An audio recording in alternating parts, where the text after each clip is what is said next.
Hello, I'm Walter, and I'm going to just give you an introduction to gilded picture frames, and this would apply to gilded wooden furniture, but it won't apply to gilded metal or gilded bronze or gilded ceramic or gilded glass or gilded non-permeable things. So there's water gilding for permeable things like wood or gesso, and there is oil gilding for things like bronze, metal, the tops of churches, crucifixes, glass, things like that. And the difference is about how it's stuck down. So I'm talking on this occasion about water gilding. And the problem with this gilding is there's a lot of jargon, and it's very secretive business. The practitioners of gilding develop their own ways of doing it, and you will not find two gilders who do it the same way. And the other division is modern gilding against traditional gilding. You have traditional gilders who are doing institutional work for banks, collections, the government, the church, experts, top quality dealers, aficionados who want traditional gilding. But there are modern techniques of gilding, modern products of gilding, modern glues, modern materials, modern equipment, which lets you gild more quickly. And though it looks the same, it's not the same underneath. So you've got different types of gilding, different manners of gilding, different ways of doing it, different materials, modern materials, old materials. You have commercial gilding, where a dealer might want just to get out something gilded. A picture framer might want to get the picture frame done, get it out. So you've got to understand there's different gilding. And also there is double gilding. Because gold is expensive, you will find that usually the gilder will use the panels of gold very, very carefully and won't waste it. And they won't have, the gold will not have wide overlaps if it's real gold. The overlap will be marginal, half centimetre perhaps. This is not real gold, this is fake gold. I want to show you the texture. So fake gold is inexpensive, and you can lift it with a wet piece of tissue paper, or you can use a brush, and the gold will come away. I say it will come away. It will come away. It's light, you can see, and you can handle the gold reasonably easily. So I'm faffing about, sorry. And the idea really, when you have the gold, is you use a cushion with leather on to handle it, and you have to get it flat. When it's flat like that, you can cut it. You can play with the stuff. It's as light as air, and you have to work in a room where there's no breeze. You have to work in a room where there's no dust or hair. So you get the gold. This is called fake gold, and then you have to cut it. So you cut it with a knife, and then you take a brush or a piece of tissue. I'm going to use a tissue, it's easier. And then you put the gold where you want to put the gold, and it sticks if it's wet, fundamentally. There is an attraction to moisture, and you can see it goes on like that. So you have gold leaf, and it's desperately hard to deal with. I don't do it anymore, stop doing it because it's too time consuming. But I don't even do little bits anymore, I had enough of it. So the gold leaf, it's not even paper thin, it's not even wafer thin, it's very thin and hard to deal with. So a good gilder will put 2 coats of gold leaf onto the item they're doing. And if you're doing a very expensive frame, you want it very, very gold, one sheet often won't look fantastic, it will look adequate, look commercial. But if you're doing something for church, for example, and there's no shortage of gold, they will put a coat of gold leaf on and another one over the top. So I've shown you the gold leaf, I've shown you how it's light and how difficult it is to handle. It's very skilled. I'm not a skilled leafer at all. So now I want to talk about how you do water gilding. So fundamentally, you can't gild wood. It's too fibrous, and you need a platform on which to put the gold leaf. So what you do is you get plaster. Now the plaster is a dust, and to the dust plaster you add the glue. The plaster tradition in Malta is English plaster from Dover. In the absence of English plaster, they do make it in Italy. You can get it from anywhere, but traditionally it was English. Now it's not so much English here anymore. So what you do with the gesso is you add glue. If you're doing traditionally, you'll add rabbit glue. This is rabbit glue, I'm afraid. Sorry, it is made of rabbits. It's made of rabbit skin, and it is a hide glue. And hide glue has to be warm when it's used. If it is not warm, it will not be soluble. So you have to heat rabbit glue up in boiling water, and you have to mix it with the plaster. And this is where I can't tell you the proportions of mixing, because the proportions of mixing change. The first application of gesso to the wood has to have more glue in it than plaster, and as you add subsequent layers of gesso, the proportion of glue decreases, so that the gesso near where you want to gild, near the surface, has more gesso than glue. Now, when you do a cross section, you'll see you would not see layers, as in layers of like a skin on an onion, because this stuff is applied in many layers. For example, a picture frame like this, there'll be 20 or 30 layers of gesso. Because they're applied incrementally, because the gesso is hot when it's put on, it forms one mass. But the gesso near the wood has got more glue on it than chalk, so it sticks to the wood and is rock hard because it's rabbit glue. And the gesso near the top is softer, but it's very well stuck to the wood because it's stuck to the part of the gesso with more glue.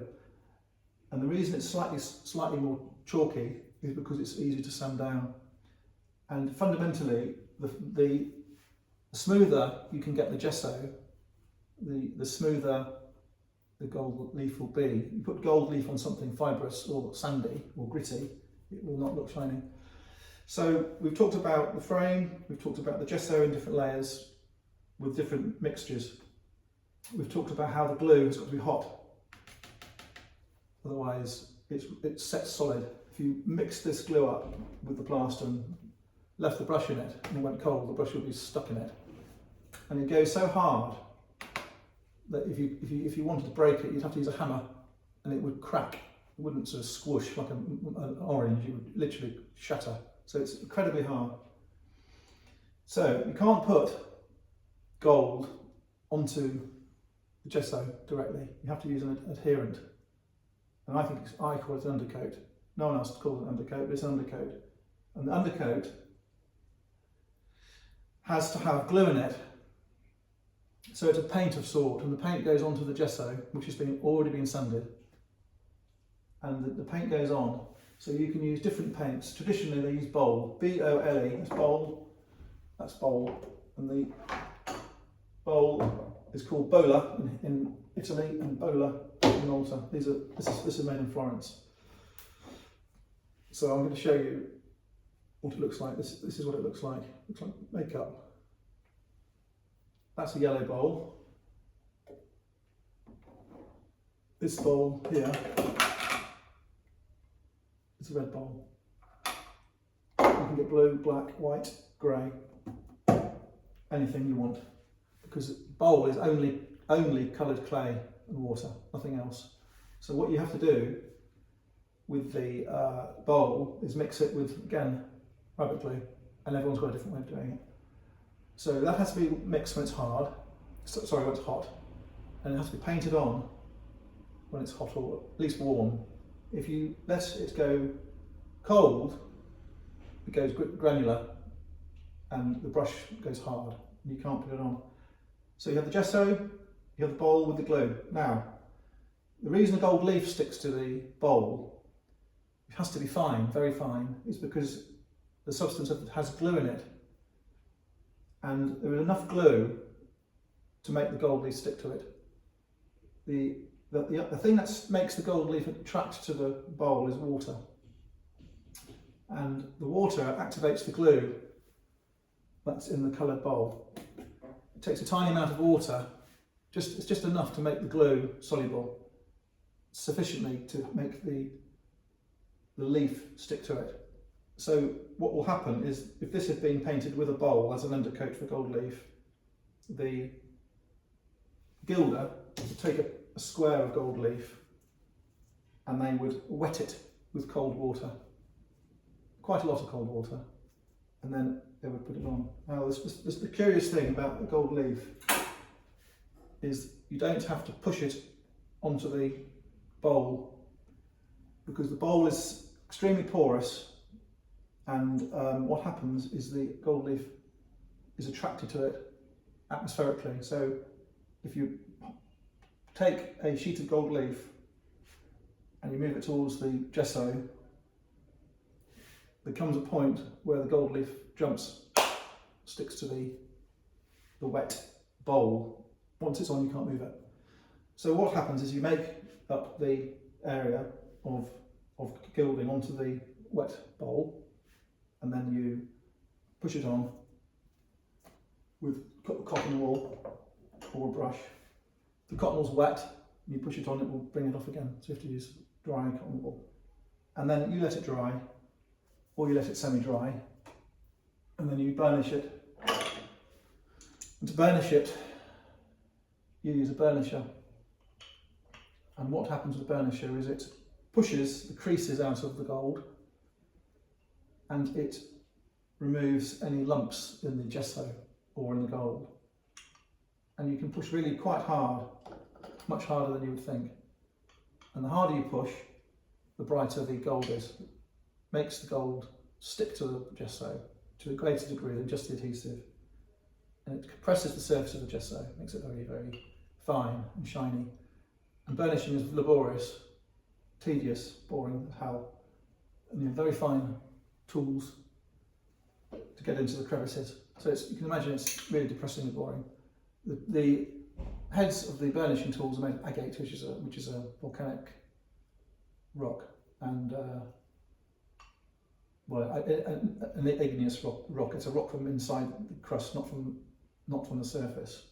And you can't scratch with it. If you took a piece of glass and rubbed it with this agate, you won't scratch the glass, for example. So you have the burnishing. Here on this frame, just to give you an idea, you've got the wood, the gesso, there will be a little bit of bowl, and then it's the gilding.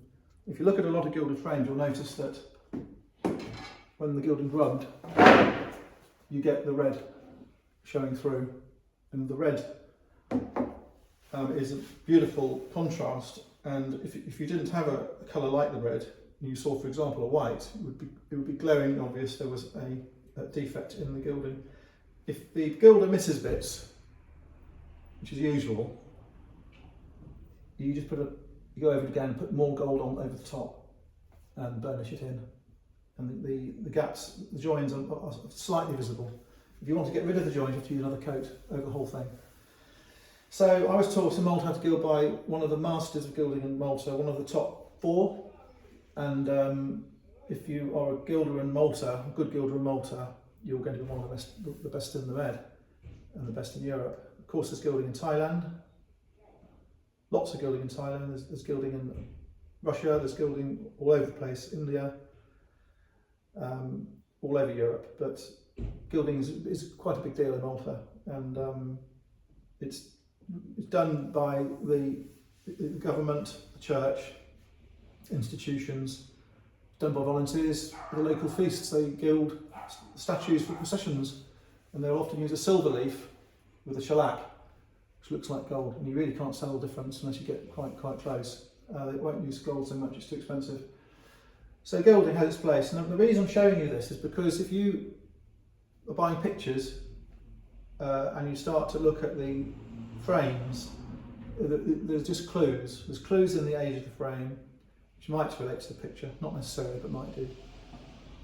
It's interesting to know the difference between a fake gold leaf and a real gold leaf, or a gold paint, or a gold effect finish. And once you start seeing, once you get to know bole, you'll start seeing it crop up. For example, here you've got a pair of candlesticks which has got a bole finish without the gilding. And you will see that colour everywhere. Once you start looking, you'll see this bole colour all over the place. I hope that's been interesting. I'm going to do another one of these little introductions on shellac next. Thank you.